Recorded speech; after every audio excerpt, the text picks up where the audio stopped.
And the polls are about to close, so let's get the Palestinian perspective on this election. And for that, we are joined by Ziad Asali, who is with the American Task Force on Palestine. He joins us from Washington. Thank you for joining us today. Thank you. Well, as far as we know, this is definitely a close race between Benjamin Netanyahu and Tzipi Livni. So which of the two candidates would be the better fit for peace in the Middle East and for the Palestinians? Well, in the heat of political campaigns, there is a lot of rhetoric, but basically, fundamentally, Tzipi Livni has committed herself to pursuing a negotiated deal with the Palestinians on the basis of a two-state solution, something that Bibi Netanyahu has not quite explicitly done. He was talking about economic peace and not political peace. Nobody's been having an economic war in the Middle East. It has been about politics, but it remains to be seen whether Bibi would change after he takes over and starts negotiating seriously and signing agreements, which is something that he has done twice in the past. So it seems though you'd be happier with Tzipi Livni, since she has been really the one who's been promoting the peace talks between the Palestinians and Israelis.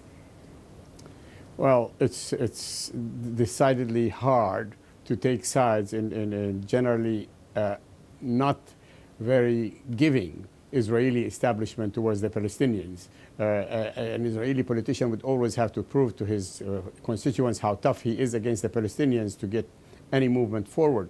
But having said that, it seems to me a two-state solution is the only solution for people who are serious about ending this conflict, and anybody who does not pursue that would just basically prolong the conflict. Well, let me ask you this. It seems to be that Israelis are now focused on security, and a lot of that has to do with the rockets that have been fired from Hamas into Israeli towns. So that seems to be the main issue, and that plays into Benjamin, or Bibi as you call him, his message. So does the Arab community understand Israel's concern for security?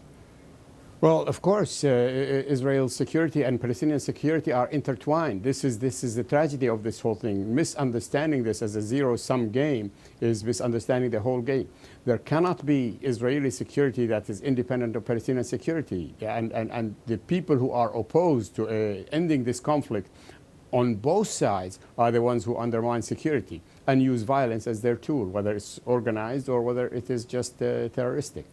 So it is important to understand that there are genuine security needs for Israel, as it is important to understand that there are real security needs for the Palestinians. Okay, I have to ask you one more question, and that is about this third candidate, Avigdor Lieberman, the far-right candidate, who may well play a decisive role in the formation of a coalition government. He certainly has said some things which I'm sure the Arab community is very upset about. How do you feel about this man? Well, it is a tragic consequence of the failure of the peace process that extremists on both sides have been gaining the upper ground, and this has also been true of the latest war in Gaza. Extremists have benefited politically, and now we have this phenomenon that is called Lieberman and his group on the Israeli side that is more or less unabashedly racist in its treatment of its own Arab Israeli citizens and its view of the Palestinian-Israeli conflict.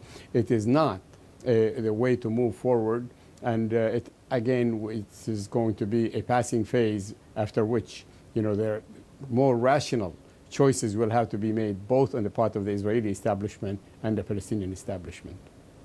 Okay, so thank you so much, Ziad Asali. You're with the American Task Force on Palestine. We'll be waiting as the results come in. I guess in any case, while we still have you here, I don't want to lose you for a second.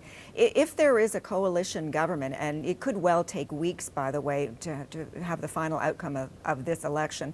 In the past, Israel has always functioned as a coalition government. Now there could well be four parties in power. Is that going to make things any more difficult in the peace process?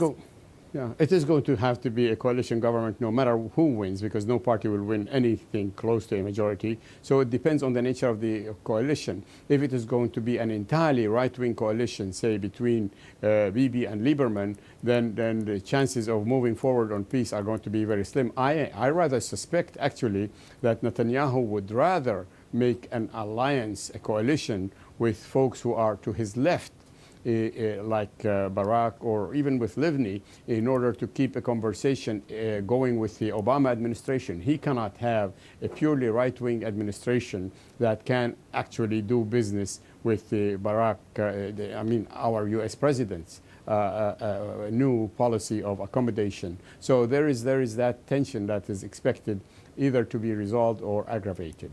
All right. Well, thank you so very much